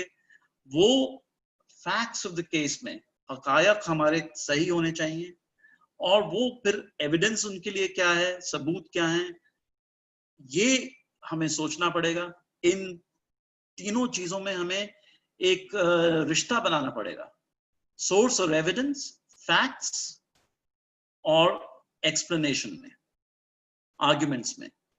और ये जो 2, 3, 4 पे आप देख रहे हैं, उल्टा मैं शुरू करता हूं, evidence and source, source and evidence. पहले सबसे पहले सोर्स, सोर्स से निकला एविडेंस, एविडेंस से निकला फैक्ट, फैक्ट से निकला आर्ग्यूमेंट, आर्ग्यूमेंट से बना नैरेटिव, नैरेटिव और आर्ग्यूमेंट इकट्ठे एक समझ बनाते हैं, एक्सप्लेनेशन है। और वो किस बारे में समझ है, वो जो मुद्दा हमने शुरू में उठाया था, जो हमारा ओरिजिनल क्वेश्चन था। जैसे कि आप जानते हैं कि जब भी हम पीएचडी वगैरह करते हैं, कोई भी रिसर्च करते हैं, तो पहली बात ये होती है कि हमारा प्रॉब्लम फॉर एनालिसिस क्या है। तो इनमें एक सही किस्म का इंटरप्ले, रिश्ता होना चाहिए। फिर बात है कि इन सबको हम किसी ना किसी पर्सपेक्टिव से देखेंगे। तो पर्सपेक्टिव के बारे में मैंने काफी ज्यादा बातें आपको बताई की, और जहां तक हो सके हमें इन पर्सपेक्टिव्स को सिंथेसाइज करना चाहिए। और फाइनली हम कोई ना कोई तसव्वुर का इस्तेमाल तो करेंगे ना। किसी तसव्वुर मतलब इमेजिनेशन भी होता है, लेकिन तसव्वुर कॉन्सेप्ट भी होता है। और किसी न किसी खाने में, किसी न किसी किस्म में कुछ अक़साम, कुछ तसव्वुरात का हम इस्तेमाल करेंगे चीजों को समझने के लिए, और वो हमारे बिल्कुल साफ होने चाहिए, absolutely crystal clear.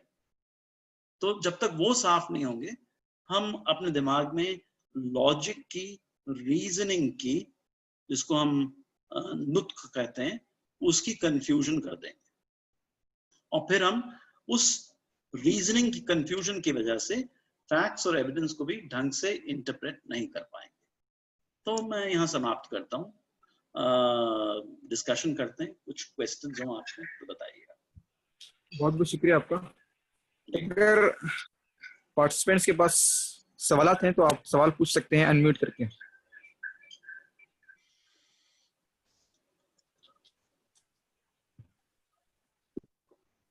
Gallery view देखें जरा। सर, मैं साजिद बोल रहा हूँ झारखंड से। मैं एजुकेशन पे काम करता हूँ। आपका स्पीच टॉक बहुत ही शानदार था। मैं साइंस का बैकग्राउंड से आता हूँ, और मैं जब साइंस पे जब हम फैक्ट्स को लाते हैं और एविडेंस से उसको प्रूफ करते हैं, मुझे बहुत कॉन्फिडेंस होता है, बहुत कॉन्फिडेंस होता है। क्योंकि मैं एक्चुअली आईआईटी बैंगलोर से मास्टर किया, फिर जर्मनी से पीएचडी कर रहा था। तो लेकिन मैं जब सोशल साइंस पे जब मैं काम कर रहा हूँ, तो मुझे थोड़ा सा फैक्ट्स तो है, लेकिन एविडेंस लाने पे मैं खुद ही नहीं ये पाता हूँ कि यार साइंस में तो इतना अच्छे स्ट्रांग होते हैं कि यही प्रूफ है, आप उसको रिपीट कीजिएगा तो वही रिजल्ट आएगा। लेकिन सोशल साइंस में नहीं है, तो मुझे काफी डायलेमा में हो जाता हूँ इस चीज को। जी, तो दो चीजें हैं इसमें। देखिए, पहली बात तो यह है कि हम ढंग से पूरे के पूरे एविडेंस को स्टडी भी कर पा रहे हैं या नहीं। और हम अगर पूरे के पूरे एविडेंस को स्टडी कर रहे हैं और उसमें से हम फैक्ट्स को ढंग से समझ रहे हैं, तो फैक्ट तो एविडेंस के बीच में वो रिश्ता है जो बॉल एंड सॉकेट जॉइंट का है। जैसे बॉल आपकी सॉकेट में, शोल्डर की सॉकेट में जाके बैठ जाता है, वैसे ही फैक्ट एविडेंस में बैठ जाएगा।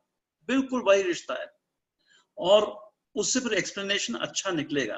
प्रॉब्लम ये होती है कि हम या तो पूरे के पूरे एविडेंस को देखते नहीं हैं, या फिर हम एविडेंस को ठीक से क्वेरी नहीं करते हैं, उसके बारे में ठीक ढंग के सवाल नहीं उठाते हैं, उसको हम किसी कसौटी पे कसते नहीं हैं।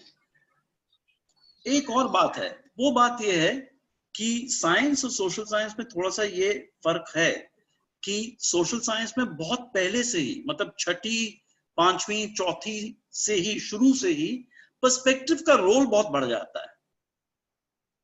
तो जो सो कॉल्ड ऑब्जेक्टिविटी कई बार साइंस की होती है, उस तरह की ऑब्जेक्टिविटी हम यहाँ पे शुरू से ही नहीं लाते हैं। पर्सपेक्टिव है, पर्सपेक्टिव का एक रोल है। अलग अलग पर्सपेक्टिव से लोग चीजें देख रहे हैं, सोच रहे हैं। तो उस पर्सपेक्टिव के रोल की वजह से ये सब्जेक्ट्स अपने आप में ही फजी होते हैं। आपको पता है कि अमेरिकन यूनिवर्सिटीज में हम जैसे लोगों को जो समाजी साइंस के या तारीख के लोग हैं या फिलॉसफी और अदब के लोग हैं, उन्हें फजीज कहा जाता है, और जो इंजीनियरिंग वगैरह करते हैं वो टेकीज हैं। और ये कहा जाता है कि भाई टेकीज तो बड़ी ठोस बात करते हैं, फजीज तो ढुलमुल बात करते हैं। तो बात ढुलमुल नहीं होती है, रियलिटी ही ढुलमुल है, रियलिटी ही बड़ी फजी है। मैं एज ए हिस्टोरियन फजी नहीं हूं, जिस रियलिटी को मैं देख रहा हूं वो अपने आप में ही फजी है। तो इसलिए मुझे उस फजीनेस को कैप्चर करने के लिए अलग अलग पर्सपेक्टिव्स के बीच में डायलॉग बनाना, और वही चीज that you interpret conflict, you interpret an event through a conflict of interpretations.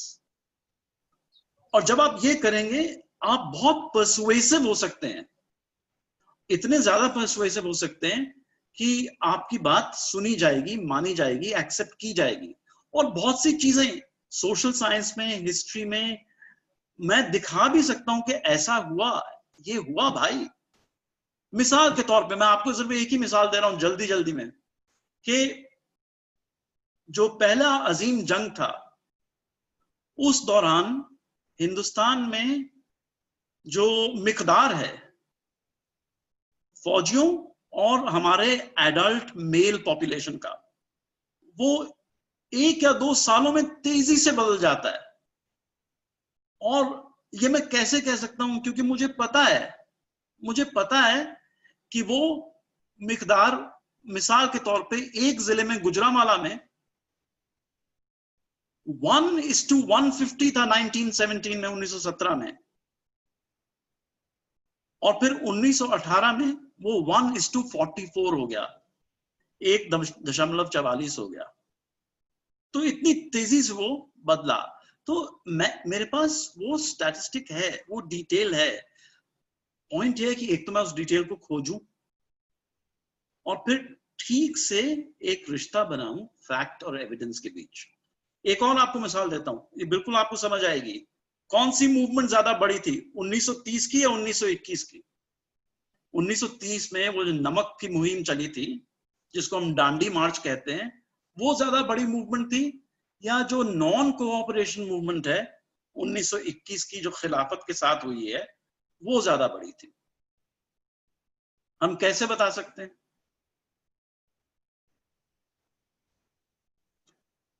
हम कैसे बता सकते हैं कौन सी बड़ी थी? हमें बता सकते हैं फिगर्स ऑफ अरेस्ट के जरिए, कि कितने लोग हर दोनों मूवमेंट्स में कैद हुए हैं। क्योंकि जब भी कोई कैद होता है तो उसका नाम दर्ज होता है, तो पुलिस स्टेशन में दर्ज होता है सबसे पहले, फिर जेल खाने में भी दर्ज होता है। तो फिगर्स ऑफ अरेस्ट के जरिए हम बता सकते हैं कि कौन सी मूवमेंट कितनी बड़ी थी, कौन सी मूवमेंट छोटी थी। लेनिन की जो रेवोल्यूशन थी उसमें ज्यादा लोगों ने हिस्सा लिया, या माओ की मुहिम में ज्यादा हिस्सा लिया, या हिंदुस्तान की नेशनल मूवमेंट में ज्यादा लोग उतरे सड़कों पर। इस तरह के सवालों के जवाब हम दे सकते हैं, ऐसा नहीं कि नहीं दे सकते हैं। ओके,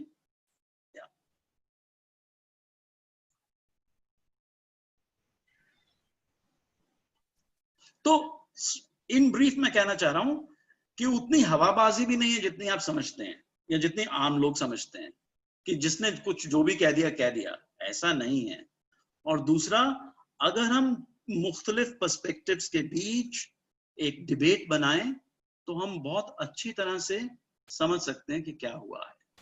और अगर हम एक फिक्स्ड बात पे नहीं भी आ सकते, so फिर हमें we have to get used to that idea कि रियलिटी ही फजी है भाई, तो क्या करें।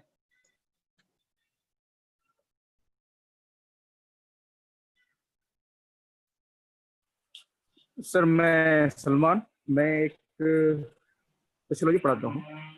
तो मुझे एक डिफिकल्टी आई थी पढ़ाते वक्त, जैसे मैं मैरिज सिस्टम पढ़ा रहा था, तो उसमें मैरिज की कुछ रिस्ट्रिक्शंस हैं जो सोसाइटी के अपने उसूल हैं शादी के हवाले से, कि शादी में ये चीजें रिस्ट्रिक्शन के तौर पे इख्तियार की जाती हैं। और मैंने ये भी बताया था कि रिलीजन जो है वो सोसाइटी का हिस्सा है, तो शादी के हवाले से रिलीजन के भी अपने उसूल होते हैं जी। अब सवाल ये है कि किताब में जो रिस्ट्रिक्शन बताए गए हैं कि समाज के रिस्ट्रिक्शंस हैं वो अलग हैं, रिलीजन के बारे में उसमें बात नहीं है, बस इतनी बात अलग से आई है कि रिलीजन भी समाज का हिस्सा है। लेकिन हम जिस रिलीजन के हैं वहां पर शादी के अपने अलग रिस्ट्रिक्शंस है। तो सवाल ये होता है कि समाज के अलग कवानीन है शादी के लिए, रिलीजन के अपने अलग कवानीन है। फिर रिलीजन और समाज में क्या फर्क है, ये कैसे रिलीजन समाज का हिस्सा होता है, तो इस तरह को इसको कैसे आप देखते हैं, मतलब कैसे बताएंगे, डील करेंगे इससे?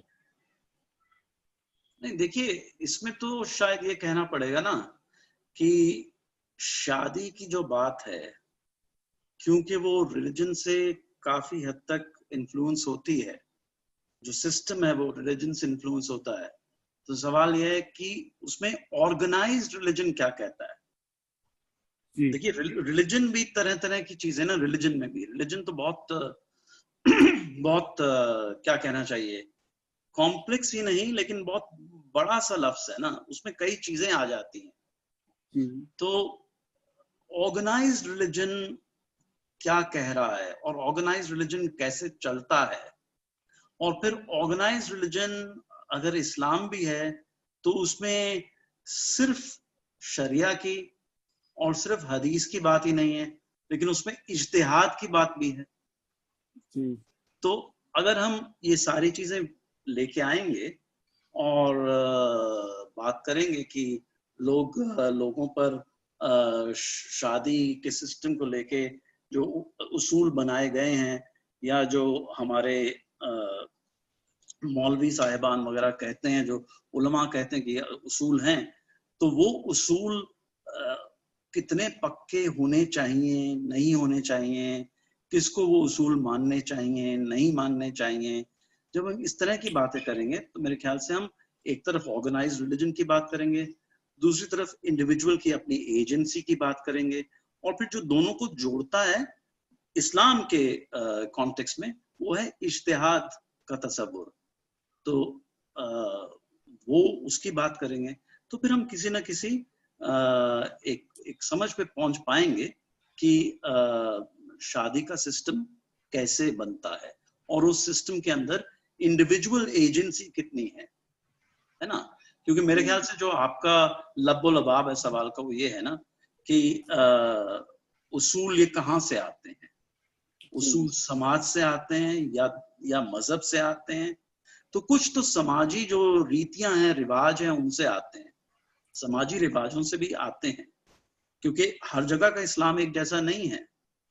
आप खुद जानते हैं कि अरब का इस्लाम और फारस का इस्लाम और जनूबी हिंदुस्तान का इस्लाम, शुमाली हिंदुस्तान का इस्लाम, ये सारे अलग अलग हैं। इंडोनेशिया का इस्लाम, बांग्लादेश का, सारे अलग अलग हैं। तो कुछ तो हमारे समाज से चीजें बनती हैं, कुछ एक ओवरऑल रिलीजन के जो डॉक्ट्रिन्स हैं उनसे बनती हैं, लेकिन कुछ हमारे इज्तिहाद से भी तो हम चीजें बना सकते हैं ना। हमारी अपनी इंडिविजुअल एजेंसी भी है, ठीक है। तो जब हम मैरिज के इंस्टीट्यूशन की बात करेंगे तो मैं तो इन तीनों लेवल्स की बात करूंगा।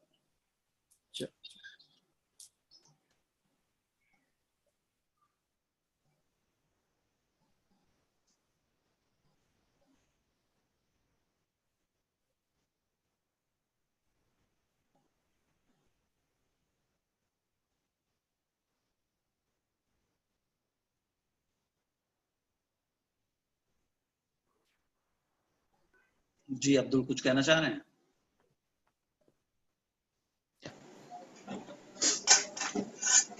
अस्सलाम वालेकुम। जी वालेकुम सलाम। सर पहले तो बहुत ज्यादा थैंक्स कि आप जैसे स्कॉलर को सुनने का मौका मिला। बहुत सारे चीजें हैं आपसे सीखेंगे, पर्सनली कभी नंबर लेके या टीचिंग उर्दू के जरिए से जुड़कर। फिर से दो बातें आपकी रह गई, हम सर्च करें पढ़े, इससे बेहतर है कि डायरेक्ट आपसे ही पूछ लें। दो बातें दो बातें इनकम्प्लीट रह गई। एक तो हिटलर वाली कि थर्ड जनरेशन ने जो निकाला तो वो निजाम क्यों हुआ, उसका आंसर शायद रह गया, या शायद मैंने मिस कर दिया। आई एम सॉरी अगर मैं गलत हूं तो। नहीं, आप ठीक कह रही हैं। मैंने उसका जवाब नहीं दिया कि निजाम ने मंजूरी क्यों दी हिटलर को और कैसे मंजूरी बनी, ये मैंने इसका जवाब नहीं दिया क्योंकि वक्त नहीं है ना इतना। तो मैंने बहुत से आज सवाल उठाए हैं और इसका जी। जवाब देने के लिए लंबा वक्त लगेगा ना, थोड़ा सा इसमें हमें वो लिटरेचर समझना होगा, पढ़ना पड़ेगा। बल्कि मैं ये कहूँगा कि अगर आपने इस सारी बातचीत को इसकी लॉजिकल कंक्लूजन तक ले जाना है, तो यस। जो मैंने मुद्दे उठाए ना एनालिसिस के, जी। उनमें से कुछ मुद्दों पे डिटेल्ड बातचीत होनी चाहिए। मतलब यस। ये तो एक जनरल मॉडल मैंने आपके साथ शेयर किया है, जी इसके जी। बाद हमें specific pieces of social science, yes. कुछ खास सवाल, उन पे कैसे काम हुआ है, जब तक हम उस लिटरेचर को नहीं देखेंगे, उस काम को नहीं देखेंगे, हम उसे समझ नहीं पाएंगे। तो मैंने आज बहुत से यस। सवाल उठा लिए हैं, और एक तरह से शायद हो सकता है कि आपके दिमाग में कुछ खलबली मच जाए, लेकिन यस उसका सर। हल धीरे धीरे आहिस्ता आहिस्ता होगा। तो हाँ, यस। ये हिटलर की बात पे जो तीसरी नस्ल के लोगों ने कहा कि साहब हमें सिर्फ उसकी साइकोलॉजिकल इनर सबकॉन्शियस ड्राइव्स ही नहीं देखनी है, उसकी इंटेंशंस ही नहीं देखनी है, लेकिन हमें ये देखना है कि ब्यूरोक्रेसी ने उसे मंजूरी क्यों दी। ये बड़ी बड़ी अहम बात है, क्योंकि आज हम्म। हमारे मुल्क के सामने भी यही बात है ना। Yes yes, that's why I am asking. I know that. तभी तो मैंने भी इसका उल्लेख किया। हमारे मुल्क के सामने भी ये बात है ना कि इतनी बड़ी मंजूरी किसी को कैसे मिल जाती है, इंतजामिया में भी मिल जाती है, और मतलब अफसरशाही में भी मिल जाती है, यस। और प्रेस में भी मिल जाती है, और जी बाकी जो सियासतदान हैं अपनी पार्टी के अंदर भी मिल जाती है। तो ये जी। कैसे होता है पॉसिबल? ये इंपॉर्टेंट सवाल है, और इस पे बहुत सा लिटरेचर है। सर कुछ गाइड करेंगे आप, एग्जैक्ट देखना हो मुझे, तो जानना हो। ऑफलाइन मैं आपको कुछ किताबें भेज सकता हूँ, कुछ चीजें ओके भेज सकता हूँ जी। ओके। सेकंड था sir, because I am a teacher of social studies for class 10th। जी उसमें भी क्वेश्चन, उसमें भी चैप्टर है 1857 the first revolution of India, freedom struggle of India या रेवोल्यूशन। तो जी आपने वो भी आपका रहा कि भाई इसको अपन रिवोल्यूशन में डालें या स्ट्रगल में डालें, रिबेल्ट में डालें या रिबेलियन में डालें, तो वो भी एग्जैक्ट मिला नहीं। नहीं, उसमें मैं ये आप कह किस में लेते हैं उसको? जी जी, मैं तो खैर उसको, देखिए वो कोई आजादी की पहली लड़ाई या नेशनल मूवमेंट नहीं है, क्योंकि यस। नेशन का जो तस्वुर है, जो नेशन का तस्वुर है, वो सिर्फ इतना नहीं है कि वो ऑल इंडिया मूवमेंट नहीं थी। ये बात तो अब असलियत में लोग साबित करने लगे हैं। अमर फारूकी दिल्ली यूनिवर्सिटी के हैं, वो ये जी। साबित करने की कोशिश कर रहे हैं, और कुछ हद तक वो ठीक भी हैं कि हिंदुस्तान के कई कई हिस्सों में सन 57 का गदर हुआ, हाँ, या उसका साया तो कम से कम वहां पहुंचा। तो वो बात यस। नहीं है, बात यह है कि अगर सन 57 का जो आंदोलन है, वो जो मूवमेंट है, वो अगर अगर वो सफल हो जाते तो वो क्या करते, अगर वो जीत जाते तो क्या करते, आप बताइए। वो क्या नेशन बनाते? नहीं, एक तरह से मिलिट्री रिवोल्ट ही था वो, म्यूटिनी ऑफ सोल्जर्स। नहीं नहीं, मैं कह रहा हूँ कि वो म्यूटनी से तो ज्यादा हाँ। बड़ा था, क्योंकि एक ज्यादा ज्यादा बड़ा रिवोल्ट था, व्यापक रिवोल्ट था। यस। पेजेंट्री भी उनके साथ थी, कई जगह पे किसान लोग साथ दे रहे थे। सवाल जी। ये है कि अगर वो जीत जाते तो क्या करते? वो एक नेशन तो ना बनाते ना, ना ना, वो इतने तो स्ट्रांग नहीं थे। अपने पुराने राजवाड़े बना देते दोबारा से, हम्म अपनी पुरानी सल्तनत बना देते ना, हम्म। जो सल्तनतें उनकी थी वो बना देते दोबारा से। तो यस। एक नेशनल मूवमेंट, यानी कि हिंदुस्तानी नेशन के लिए वॉर ऑफ इंडिपेंडेंस है या नहीं है, हम नहीं कह सकते कि है, क्योंकि उनके दिमाग में नेशन का तस्वुर ही नहीं था। नेशन का तस्वुर बनना शुरू हुआ है इंटरेस्टिंगली ना 1870 की दहाई से, जब यस। पूना सार्वजनिक सभा जैसी जैसी ऑर्गेनाइजेशन, इदारे बनने शुरू हुए, जो बाद में कांग्रेस में तब्दील हो गए। तो वो भी एक बहुत लंबी कहानी है, लेकिन अगर आप मुझसे पूछेंगी तो मैं कहूंगा कि एक ये मास रिवोल्ट है जो यस। हिंदुस्तान की कई जगहों पे हुआ है, जो शुरू हुआ जैसे आप कह रही हैं फौजियों की म्यूटनी से, लेकिन यस। बहुत जल्द किसानों ने, और हम्म। कहीं कहीं कहीं आर्टिजन्स ने, कारीगरों ने, यस। जो जमींदारों ने। जो जमींदारों ने, जो बादशाह यस। थे, उन बादशाहों का वो सपोर्ट किया। तो वो जमींदार, कारीगर और पेजेंट्री क्यों सपोर्ट कर रही है? ये देखना होगा। तो जब जब ये ग्रुप सपोर्ट कर रहे हैं तो वो महज म्यूटनी रह जाती ना, यस, वो फिर सिर्फ फौजी बगावत नहीं रह जाती है। तो फौजी यस, बगावत के आगे चला गया था, लेकिन वो यस। नेशन के लिए वॉर ऑफ इंडिपेंडेंस, नेशन का तस्वुर रखने वाला मूवमेंट नहीं था। Okay, thank you, so nice of you.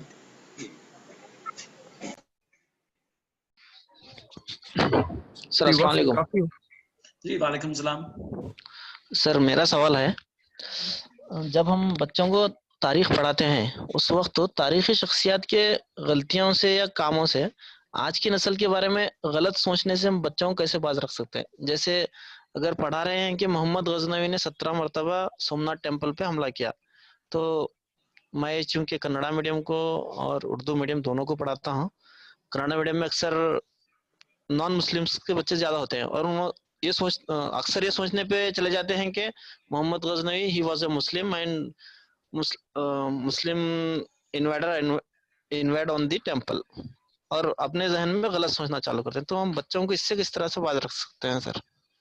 तो इस पे तो रोमिला थापड़ वगैरह ने और इरफान हबीब ने और बहुत से और लोगों ने काफी काम किया है, और उन्होंने समझाया है ना कि कॉन्टेक्स्ट को हमें ध्यान में रखना चाहिए कि गजनवी क्यों हमला कर रहा था मंदिरों पर, उसका मकसद क्या था।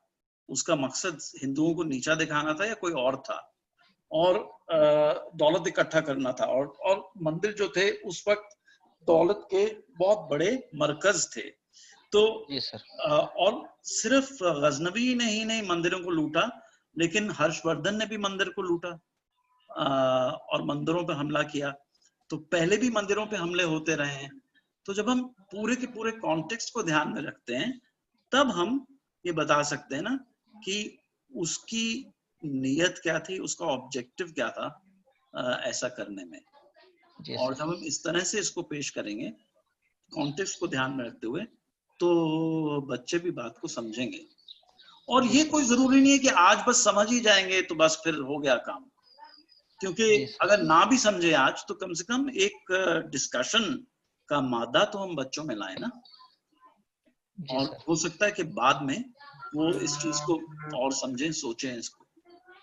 जी जी बहुत बहुत शुक्रिया प्रोफेसर साहब। अभी मैं ब्रदर मोमिन भाई को इनवाइट करता हूँ, वो प्रोग्राम को समअप करें। मोमिन भाई। जी प्रोफेसर साहब, आपका बहुत बहुत शुक्रिया कि आपने हमें तारीख और समाजी साइंस इन दो मज़ामीन पर पर्सपेक्टिव दिया। प्रेजुडाइसेस से दूर होकर, ताज्जुब से दूर होकर इन मज़ामीन को के साथ इंगेज करने और उनको समझने और उनको इनफैक्ट करने की तरफ हमें उभारा, और हमारे अंदर जवाबात से ज्यादा सवालात की तरफ माइल होने और फिर सवालात को हल करने के लिए जो फ्रेमवर्क होना चाहिए, जो जहन होना चाहिए, उसकी तरफ हमें कुछ रोशनी दी। उम्मीद है हम आपसे इस्तिफादा करते रहेंगे। और आप तमाम की इत्तलान में बता दूं कि हम इस वेबिनार को रिकॉर्ड कर दिए हैं और इसको हम अपनी वेबसाइट पर पब्लिश भी करेंगे। कुछ लिंक्स हमने चैट बॉक्स में डाले हैं, हमारे मुख्तलिफ चैनल्स, सोशल मीडिया चैनल्स और खुद वेबसाइट के लिंक के साथ, और हमारा ईमेल आईडी भी है। आपको कुछ भी ज़रूरत है तो आप हमें कांटेक्ट भी कर सकते हैं और वेबसाइट को विजिट भी करते रहें। इसके साथ साथ मैं ब्रीफ इंट्रोडक्शन देना चाहूँगा टीचिंग उर्दू का। टीचिंग उर्दू एक वॉलंटरीली इनिशिएटिव है जो हम कुछ लोगों ने चंद साल पहले शुरू किया था कि उर्दू में पेडागोजिकल रिसोर्सेस को पब्लिश किया जाए डिजिटल फॉर्मेट में। हम इसके ये तो चंद सालों से कर रहे हैं, और पेडागोजिकल रिसोर्सेस को, तालीमी और सीखने के लिए जो भी मवाद चाहिए मुख्तलिफ मज़ामीन में, उसको हम पब्लिश करते जा रहे हैं। पिछले चंद महीनों से हम ये वेबिनार सीरीज हमने शुरू की है, जिसमें रियाजी और साइंस से मुताल्लिक हमने कुछ वेबिनार्स किए थे। इसी तरह ओपन एजुकेशनल रिसोर्सेज पर कुछ हमने बात की थी, और आज हमने इस मौजू को चुना है। और इसी किस्म के मौजुआत को हम आगे भी चुनते रहेंगे, और आप तमाम से उम्मीद करते हैं कि आप अगले वेबिनार्स में भी शामिल रहेंगे और खुद हमारे इस इनिशिएटिव को सपोर्ट भी करेंगे, इसमें शामिल होकर और इससे इस्तेफादा करते हुए। इसी के साथ मैं फिर से शुक्रिया अदा करता हूँ प्रोफेसर साहब का और तमाम शुरका का। और यहीं पे हम इस प्रोग्राम को खत्म करते हैं। जी मोमिन साहब, बहुत बहुत शुक्रिया। आप की ये जो इनिशिएटिव है, आपने मुझे बुलाया, एक तरह से ये भी मुहिम ही है और इसमें मैं शिरकत करूंगा जरूर, मुझे बहुत अच्छा लगेगा। और जो आपने बात कही कि देखिए, मैंने कहा कि अहम सवालात उठाइए और फिर उनका हल करने में जो फ्रेमवर्क है मैंने आपके साथ शेयर किया। अभी एक तरह का थियराइजेशन लगता है, जब तक हम एक्चुअल सोशल साइंस और एक्चुअल हिस्ट्रीज पढ़े ना, जी। और जब हम वो करेंगे, एक्चुअल क्वेश्चंस के साथ एंगेज करेंगे और उनका हल शेयर करेंगे एक दूसरे के साथ, उन पे डिस्कशन करेंगे, चर्चा करेंगे, गुफ्तगू करेंगे, बातचीत करेंगे, तब तक ये मुकम्मल नहीं होगी बात। जी। तो इसलिए मैं तो जरूर आपका साथ तो क्या दूंगा, साथ तो दूंगा ही दूंगा, लेकिन साथ ही मैं भी बहुत कुछ सीखता हूँ। उर्दू जुबान में मेरी दिलचस्पी भी है और उससे ज्यादा दिलचस्पी इस बात में है कि हिस्ट्री और सोशल साइंस के बारे में एक सही पर्सपेक्टिव लोगों तक जाए। बिल्कुल। बहुत बहुत शुक्रिया। इंशाल्लाह हम जारी रखेंगे इस सफर को। जी जी।